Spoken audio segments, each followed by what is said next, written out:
خلائی مخلوق کی طرح نظر آنے والی لاشوں کی دریافت نے لوگوں کو حیران کر دیا۔ پیرو میں خلائی مخلوق کی طرح نظر آنے والی 2 لاشیں دریافت ہوئی ہیں، جنہیں میکسیکو کی گانگریس میں پیش کیا گیا ہے۔ غیر ملکی نشریاتی ادارے الجزیرہ کی رپورٹ کے مطابق میکسیکو کی کانگریس میں مبینہ اجنبی مخلوق کے وجود سے متعلق سماعت میں اجنبی لاشوں کی تفصیلات پیش کرتے ہوئے UFOlogist اور صحافی جیمی موسان نے دعویٰ کیا کہ یہ لاشیں انسان کی نہیں بلکہ کسی اور مخلوق کی لاشیں ہیں۔ ماہرین کی جانب سے خیال کیا جا رہا ہے کہ یہ لاشیں ہزاروں سال پرانی ہیں، جنہیں پیرو کے شہر کوسکو سے دریافت کیا گیا ہے۔ سماعت کے دوران سائنسدان اور امریکن فارسف ایروسپیس کے ایگزیکٹو ڈائریکٹر اور امریکی بحریہ میں سابق پائلٹ ریان گریوز بھی موجود تھے۔ سماعت کے دوران صحافی جیمی موسان نے امریکی حکام اور میکسیکو کے حکومتی اراکین کو کچھ ویڈیوز دکھائیں جس میں اجنبی لاشیں ملنے کا بھی انکشاف کیا گیا۔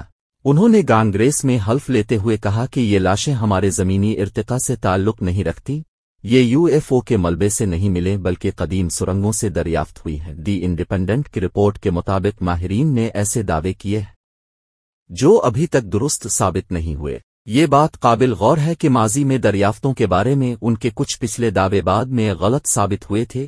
جیمی موسان نے مزید بتایا کہ میکسیکو کی خود مختار نیشنل یونیورسٹی کے سائنسدانوں نے ان مبینہ لاشوں پر ریڈیو کاربن ڈیٹنگ کا استعمال کرتے ہوئے DNA کا تجزیہ کیا ہے۔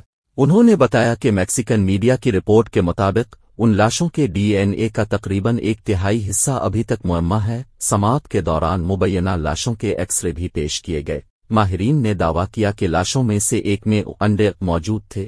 اس کا مطلب مبینہ طور پر اس اجنبی مخلوق میں جنم دینے کی صلاحیت ہے۔ اس کے علاوہ مبینہ طور پر ان لاشوں میں انتہائی غیر معمولی دھاتوں سے بنے امپلانٹس پائے گئے تھے، جیسا کہ اوسمین جو ایک قسم کی نیلی سفید دھات ہے جو فاؤنٹین پین، سوئیاں اور الیکٹرک جیسی اشیاء کی تیاری میں استعمال ہوتی ہے۔